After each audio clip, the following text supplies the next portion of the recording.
عزیزو کتاب ہے مصنف عبد الرزاق،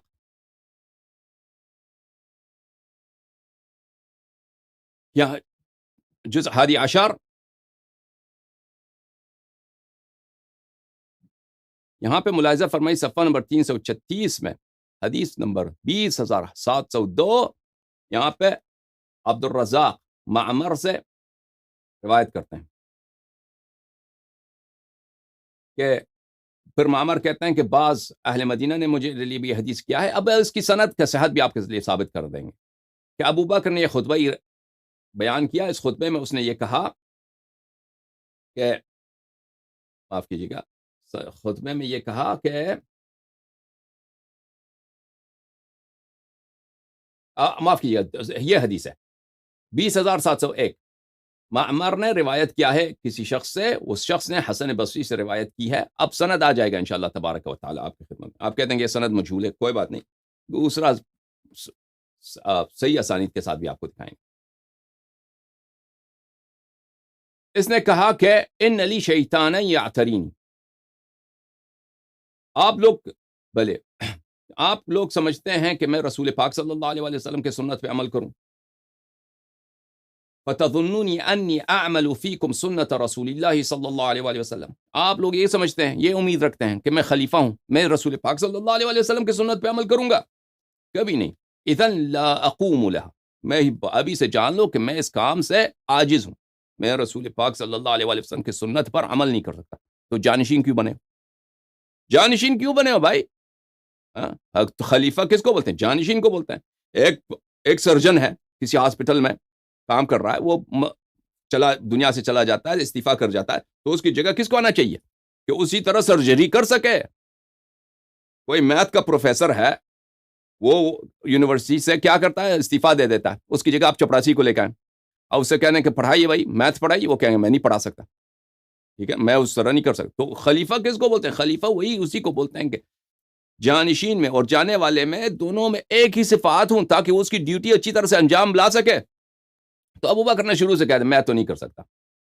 ان رسول اللہ صلی اللہ علیہ وآلہ کان یعصم بالوحی وکان معه ملک، رسول پاک صلی اللہ علیہ وسلم پہ تو وحی آتی تھی اور اس کے ساتھ ملک بھی تھا، اور میری تو یہ حالت ہے وَإِنَّ لِي شَيْطَانًا يَعْتَرِينِ، اور میرا ایک شیطان ہے یعترینی، جو مجھ پہ بالکل حاوی ہو جاتا ہے، مجھے پاگل بنا دیتا ہے. اعتراء جو ہے میرے عزیزو، اعتراء کسی شخص پہ مسلط ہونا، کسی شخص پہ چھا جانا، اور اس طرح چاہ جانا کہ وہ بالکل پاگل ہو جائے، بالکل اپنا ہوش و حواس کھو جائے. گناہگار جو لوگ ہوتے ہیں نا، وہ شہوت کے تابع ہوتے ہیں، غضب کے تابع ہوتے ہیں، شیاطین ان پہ چاہ جاتے ہیں. تو وہ حقیقت یہی ہے کہ گناہگار افراد میں کہ وہ شیطان کا، لیکن اگر خدا سے نہ ڈرے، وہ رسول پاک صلی اللہ علیہ وسلم سے، اللہ تعالیٰ سے استعاذہ نہ کرے، توسل نہ کرے، تو یہ حالت ہوتی ہے کہ شیطان شہوت جب انسان پہ غلبہ کر جاتا ہے تو شیطان کے غلبے کی حالت میں سب کچھ کر جاتا ہے، گناہگار جو لوگ ہوتے ہیں. لیکن جو اہل تقویٰ ہوتے ہیں، جو اہل تہجد ہوتے ہیں، جو اللہ تعالیٰ سے ڈرتے ہیں، شیطان کا ان پہ کوئی تسلط نہیں ہوتا. اچھا، شیطان یا ترینی، شیطان آ کے مجھ پہ مسلط ہوتا ہے. فَإِذَا غَضِبْتُ فَاجْتَنِبُونِي، جب میں مجھے غصہ آ جائے تو تم مجھ سے دور رہا کرو. لا اؤثر فی اشعارکم ولا ابشارکم، لا اوثر فی اشعارکم و ابشارکم، تاکہ میں تمہارے جو بال ہیں اور تمہارے جو چمڑے ہیں، انسان کا جو چمڑا ہوتا ہے، جلد ہوتا ہے، تو تاکہ میں آپ پہ اس میں حملہ آور ہو کے آپ کو چیر پھاڑ نہ دوں. بھلے الا فراعونی، تم لوگ میری مراعات کرو، یعنی میری اچھی طرح سے دیکھ بھال کرو. یہ خود خلیفہ بنا ہے، یہ لیڈر ہے، اس کو دیکھ بھال کرنا چاہیے قوم کی. فَإِنِ اسْتَقَمْتُ فَأَعِينُونِي وَإِنْ زِغْتُ فَقَوِّمُونِي، اگر میں سیدھے راستے پہ چل گیا تو تم کیا کرو؟ تو تم میری اعانت کرو، اور اگر میں ٹیڑھا ہو گیا تو تم مجھے سیدھا کرو. سبحان اللہ. تو اگر میں ٹیڑھا ہو گیا، دیکھیں خلیفہ جب ٹیڑھا بن جاتا، خلیفہ کا کام ہی کیا ہے؟ ہدایت کرنا. جو شخص رسول پاک صلی اللہ علیہ وسلم کے مسند پہ بیٹھ جاتا ہے، یہ مسند رسول پاک صلی اللہ علیہ وسلم کی، یہ سیٹ ان کی ہے، یہ مقام ان کا ہے، تو اس کا کام ہی یہی ہوتا ہے ہدایت کرنا. اب وہ خود کہتا ہے کہ شیطان مجھ پہ حاوی ہو جاتا ہے، میں ٹیڑھا بن جاتا ہوں، میں آپ پہ حملہ کروں گا، غصہ آ گیا تو میں حملہ کر دوں گا، تم بھاگ جانا. اور اگر میں سیدھے راستے پہ چل گیا تو میری تم ہیلپ کرنا، ہیلپ کر دو، مدد کرو، اگر میں ٹیڑھا ہو گیا تو تم مجھے کیا کرو، سیدھا کر دو۔ تو بھائی جب چلو مان لیتے ہیں چلو بھائی مجبوری ہے، کیا کریں کہ اگر آپ ٹیڑھے ہو گئے ہم آپ کو سیدھا کریں گے، لیکن جب ہمیں شک ہو گیا تو پھر کیا ہوگا؟ جب ایسا مسئلہ آ جائے کہ امت اسلامیہ کو پتہ نہ ہو، دیکھیں نا، مسائل تو دنیا میں بہت سارے پیش آتے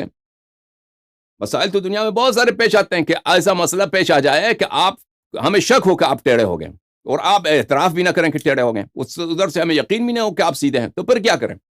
دیکھیں نا، سب مسائل میں سب کا اتفاق تو نہیں ہوتا۔ یا اگر آپ ٹیڑھے ہو گئے اور ہم نے آپ سے کہا کہ آپ ٹیڑھے ہو گئے، آپ نے نہیں مانا، تو پھر کیا کریں ابو بکر؟ معزز ناظرین، یہ تخریج الاحادیث والآثار الواقع فی تفسیر الکشاف زئی علی کی، زئی علی بڑے بڑے محقق ہیں جماعت مخالفین کے، یہ کتاب چھپی ہے سعودی عرب میں۔ ملاحظہ فرمائیے اس کتاب میں صفحہ نمبر 482 میں اسحاق ابن راہوی نے صحیح سند کے ساتھ روایت کیا، وہب ابن جریر ابن حازم اس نے اپنے والد سے، اس نے حسن بصری سے روایت کی ہے کہ ابو بکر نے وہی جملہ کہا ہے کہ وَإِنَّ لِي شَيْطَانًا يَعْتَرِينِي، کہ ایک ایسا شیطان ہے جو بالکل مجھ پہ وہ حاوی ہو جاتا ہے اور مجھے پاگل بنا لیتا ہے۔ ملاحظہ فرمائے نا آپ نے۔ اچھا، یہ کتاب طبقات الکبریٰ ابن سعد کی، چھاپ دار صادر بیروت، جلد نمبر 3، یہاں پہ ملاحظہ فرمائیے، یہ بھی وہی روایت ہے کہ ابو بکر نے یہی کہا کہ ان لی شیطان یعترینی، ایک ایسا شیطان ہے جو بالکل مجھ پہ حاوی ہو جاتا ہے۔ ٹھیک ہے،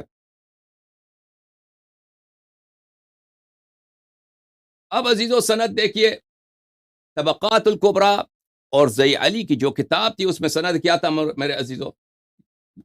یہ کتاب ہے طبقات الکبریٰ جو ہم آپ کو دکھا چکے ہیں، ملاحظہ فرمائیے، یہ صفحہ نمبر کون سا ہے بھائی؟ صفحہ نمبر 212، جلد نمبر 3، طبقات الکبریٰ۔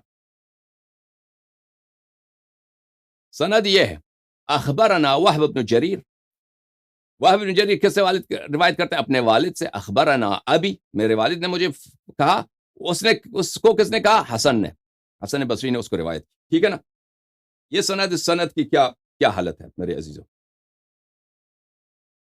کتاب ہے سقیم مسلم، چھاپ دار الفکر، یہاں پہ ملاحظہ فرمائی صفحہ نمبر 76 میں،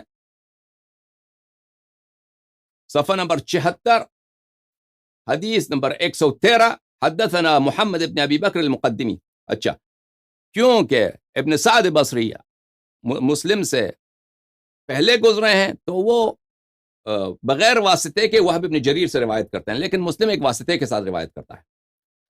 حدثنا وهب بن جرير حدثنا ابی قال سمعت الحسن حدثنا جندب بن عبد اللہ البجلی، جندب بن عبد اللہ وہ کوئی صحابی۔ تو عزیزو دیکھیے، وہی سند جو طبقات ابن سعد میں آپ نے دیکھا، جو زئی علی کے تخریج الاثار میں دیکھا، جو انہوں نے مسند اسحاق ابن راہوی سے روایت کیا، وہی سند ہے جو مسلم کی ہے، اور مسلم کی سند ان کے قوم کے نزدیک حجت ہوا کرتی ہے، صحیح ہوا کرتی ہے۔ ملاحظہ فرمائیے عزیزو، یہ کتاب ہے المعجم الاوسط، حافظ طبرانی کی، سلیمان ابن احمد طبرانی، الجزء الثامن، 8واں مجلد، یہاں پہ ملاحظہ فرمائیے صفحہ نمبر 267 میں، روایت نمبر 8597، یہاں پہ ابو بکر نے خطبہ اراد کیا، انی اقلتکم رأیکم، میں کہتا ہوں میں استعفیٰ دے رہا ہوں بھائی۔ وہ اگلے ہی دن جب اس کے ساتھ بھائی، تو اگلے ہی دن آ گیا کہ بھائی میں استعفیٰ دے رہا ہوں، استعفیٰ دے رہا ہوں، مجھے معاف کرو، میں نہیں چاہتا یہ مقام، میں استعفیٰ دے رہا ہوں۔ بھائی اگر یہ خلافت آپ کی شرعی ہے، آپ واقعاً رسول پاک صلی اللہ علیہ وآلہ وسلم راضی ہیں، اللہ تعالیٰ راضی ہے کہ آپ یہ ذمہ داری سونپیں، تو آپ کو استعفیٰ دینے کی کیا کبھی رسول پاک صلی اللہ علیہ وآلہ وسلم نے کہا کہ میں استعفیٰ دے رہا ہوں؟ یہ ذمہ داری بہت باری ہے رسالت کی۔ اگر غیر شرعی ہے تو تم نے قبول کیوں کیا؟ اگر شرعی ہے، واقعاً تو خلیفہ رسول ہے، خلیفہ رسول ہونا بہت بڑی سعادت ہے، اس سے بڑی سعادت کہ انسان جانشی ہو کس کا؟ سردار انبیاء صلی اللہ علیہ وآلہ وسلم، اس امت میں سب سے افضل ہو رسول پاک صلی اللہ علیہ وآلہ وسلم کے بعد۔ اچھا اس کو چھوڑیے عزیزو، اس خطبے میں بہت سارے نکات ہیں، آپ سب کو ان سب کو کہنے کی اب شاید وقت نہ ہو. ان لی شیطان یحضرنی، اس نے ابو بکر نے کہا کہ ایسا شیطان ہے جو میرے پاس آتا ہے. ایک ایسا شیطان ہے شیاطین انس کے بھی ہوتے ہیں، جن کے بھی ہوتے ہیں، انس کے بھی ہوتے ہیں، جن کی بھی ہوتے ہیں. اب اس نے بولا نہیں کہ شیطان ابو بکر کا اس کے پاس جو بہت آتا ہے اس پہ کنٹرول ہے اس کا خوب. یہ شیطان انسی ہے، یہ شیطان جنی ہے. بہرحال کوئی شیطان ہے اس کے پاس آتا ہے. فَإِذَا رَأَيْتُمُونِي قَدْ غَضِبْتُ فَاجْتَنِبُونِي، جب تم دیکھ لو اس صحابہ، اس زمانے میں ابو بکر نے، جب ابو بکر کے ساتھ بیعت ہوا ہے رسول پاک صلی اللہ علیہ وآلہ وسلم کے وفات کے بعد، اور وہ اب بیعت لے کے آ کے مسجد میں خطبہ دے رہا ہے اور تقریر کر رہا ہے، تو اس زمانے میں اس کے سامعین سب صحابہ ہی تھے نا، صحابہ ہی تھے، اور کوئی مہاجرین انصار تھے اور کوئی نہیں تھے وہاں پہ اس زمانے میں. تو لوگوں سنو کہ جب تم دیکھو کہ مجھے غصہ آ گیا ہے تو فجتنبونی، تو تم مجھ سے سب بھاگ جاؤ. صحابہ اور صحابہ کرام بھاگ جاؤ مجھ سے، اگر مجھے غصہ آ گیا تو تم سب بھاگ جاؤ. کیوں؟ لا امثل باشعارکم و ابشارکم، مثلا کرنا چیر پاڑ کو کہتے ہیں. آپ کسی کو شخص کو چیر دیں، ٹکڑے ٹکڑے کر دیں، اس کو بولتے ہیں مثلا کرنا. تاکہ میں تمہیں ٹکڑے ٹکڑے نہ کر دوں، تمہارے بالوں کو تمہارے سروں سے الگ کر دوں، اور تمہارے کھال کو، تمہارے چمڑے کو، تمہاری کھال کو تمہارے بدن سے میں الگ نہ کر دوں. اچھا، کتاب الزہد، ابو داود السجستانی کی تحقیق شیخ ابو تیم یاسر ابن ابراہیم ابن محمد اور ابو بلال غنیم ابن عباس ابن غنیم. یہ کتاب چپا ہے کہاں پہ؟ مدینہ منورہ میں. اچھا، یہاں پہ ملاحظہ فرمائی، یہاں پہ صفحہ نمبر 56 میں، حدیث نمبر 31، ان اسماعیل ابن قیس، ابو بکر نے کہا، خطبنا ابو بکر نے کہا، فإن لی شیطان یعترینی، ایک ایسا شیطان ہے جو مجھے اغوا کر لیتا ہے. وہی باتیں، اسناد جید، اس کی سند صحیح ہے بھائی، اسناد جید، اس کی سند نہایت بہترین سند ہے.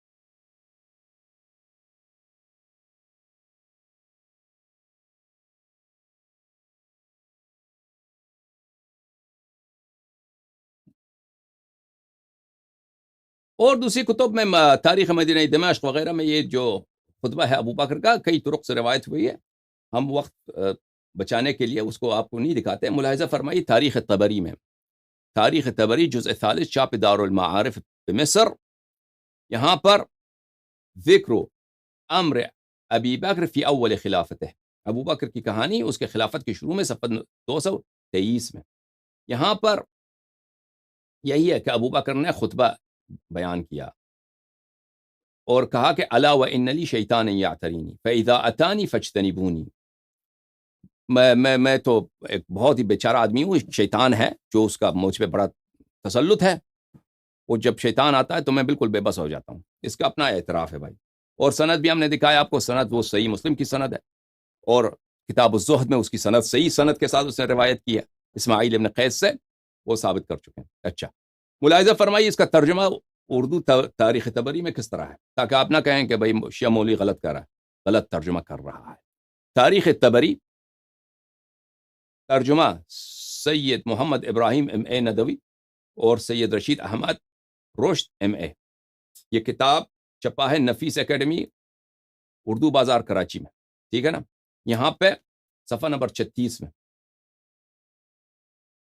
ہاں، ابو بکر کا خطبہ، چلو خطبہ ہی اس کا جو ہے نا، اس کے خود امیر المؤمنین علیہ السلام کے خطبے سب اعجاز ہیں.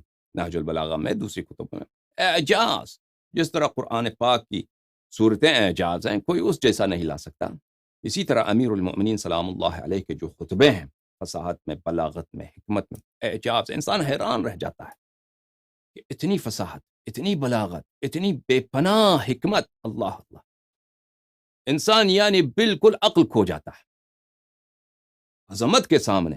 دیکھیں امیر المؤمنین علیہ السلام کو اپنی گناہگار آنکھوں سے نہیں دیکھا، لیکن ان کے خطبوں کو کبھی کبھار یا ان کے کلمات قصار کو ہم پڑھتے ہیں تو انسان تعجب کر جاتا ہے. جیسے امیر المؤمنین علیہ الصلوۃ والسلام شجاعت میں، جود میں، تقوی میں، عبادت الہی میں اعجاز تھے، رسول پاک صلی اللہ علیہ وآلہ وسلم کے آیت کبریٰ، اللہ تعالیٰ کے آیت کبریٰ، اسی طرح خطبوں میں المرء مخبوء تحت لسانه، خود امیر المؤمنین علیہ السلام کا جملہ ہے کہ انسان جو ہے اپنے زبان کے نیچے چھپا ہوا ہوتا ہے. زبان آپ کھولتے ہیں تو فوراً بیان کرتے ہیں کہ آپ کا عقیدہ کیا ہے، آپ کی علم کتنی ہے، آپ کی فصاحت و بلاغت کیا ہے، آپ کس علاقے سے تعلق رکھتے ہیں، ٹھیک ہے نا، آپ کی سوچ کیا ہے، آپ کی زندگی میں ہدف کیا ہے، بات کرنے سے سب پتہ چل جاتا ہے. تو ابو بکر کی بھی خطبہ جو ہے نا وہ خطبہ ہے، اس کی بے عزتی ہے پوری تاریخ کے لیے. اور امیر المؤمنین علیہ السلام کے خطب ہیں نہج البلاغہ میں، سبحان اللہ. ملاحظہ فرمائیے عزیزو، ابو بکر نے کہا، یہ ترجمہ ہے اردو تاریخ طبری میں، میرا شیطان مجھے اغوا کرتا ہے. اللہ اللہ، دیکھو یہ ہے نا ابو بکر کا خطبہ، عربی بھی دکھا چکے ہیں آپ کو، اب اردو دکھا رہے ہیں. میرا شیطان، اس کا شیطان ہے بھائی ابو بکر صاحب کا. ابو بکر کیا ہے، عائشہ کہتے ہیں یہ ہماری ماں ہے، ہمارے جو اہل قبلہ بھائی ہیں وہ عائشہ کو ام کہتے ہیں، مائی عائشہ. تو ان کا نانا بنا نا، ان کے نانا جان کی کہانی سنا رہے ہیں. ان کا نانا ابو بکر کہہ رہا ہے کہ میرا ایک شیطان مجھے اغوا کرتا ہے. نانا، ان کے نانے کو شیطان نے بڑے اس کے ساتھ ظلم کیا، اس کو اغوا کیا بار بار. ایسے صورت میں اگر میں اس کے اغوا میں آ جاؤں تم مجھ سے علیحدہ ہو جانا. کہ جب شیطان مجھ پہ مسلط ہو جاتا ہے، مجھے اغوا کر لیتا ہے، تو تم یا بھائی صاحب، او صحابہ اکرام، او صحابیات اعظام، تم بھاگ جانا بھائی، تم سب بھاگ لینا کہ ابو بکر کا شیطان آ گیا. ہاں، اس وقت میرا تم پر کوئی حق نہیں رہے گا. اس وقت یہ نہ کہو کہ یہ خلیفہ ہے، ہم نے اس سے بیعت کیا، لعنت پہ جو میرے بیعت پر. اس وقت بھاگ جانا. پتہ چلا عزیزوں، تو ٹھیک ہے نا. اب پتہ چلا کہ یہ شخص جو اپنی زبان سے کہہ رہا ہے کہ میں شیطان جب مجھ پہ مسلط ہو جاتا ہے تو بات میں جھوٹ بولوں یا کفر بکوں ہو تو اور بات ہے، صحابیوں کو میں ماروں گا. دیکھیں، یہ لوگ کہتے ہیں کہ صحابہ کو گالی دینا فسق ہے. اغلب جماعت عمریہ کہ یہ قول ہے کہ صحابہ کو آپ گستاخی کریں، بے احترامی کریں، فسق. بعض اس میں کہتے ہیں کہ یہ کفر ہے. وہ بہت سارے ان کے جو کٹر ہیں وہ کہتے ہیں صحابہ کو برا بلا کہیں تو کفر ہے. تو خود ابو بکر کہہ رہا ہے بھائی اپنی زبان سے صحیح سند میں کہ مجھے جب غصہ آ جائے تو میں صحابہ کو مار دوں گا، اس کے کھال اتار دوں گا، اس کا بال کھینچوں گا، بال سر سے الگ کر دوں گا. ٹھیک ہے نا. تو جب اس شخص سے اتنا بڑا فسق صادر ہو سکتا ہے غصے کی حالت میں، شیطان جب اس پہ مسلط ہوتا ہے تو اس سے جھوٹ بولنا، غلط بات کہنا، فدق کے متعلق رہتی، یا کوئی بھی کسی بھی مسئلے پہ کوئی جھوٹی بات کہہ دینا، اس کے لیے کیا اس پہ کوئی اعتبار ہے کسی کا؟ کوئی اعتبار نہیں ہے. تو عزیزو، ثابت ہوا کہ یہ شخص پہلا دلیل اس کے اپنی زبان سے کہ ابو بکر سچا ہو ہی نہیں سکتا، اس کو صدیق کہنا، اس کو صادق کہنا، یہ خود بہت بڑی غلطی ہے. اچھا، پہلا دلیل ختم. ہم نے کہا کہ ہم ابو بکر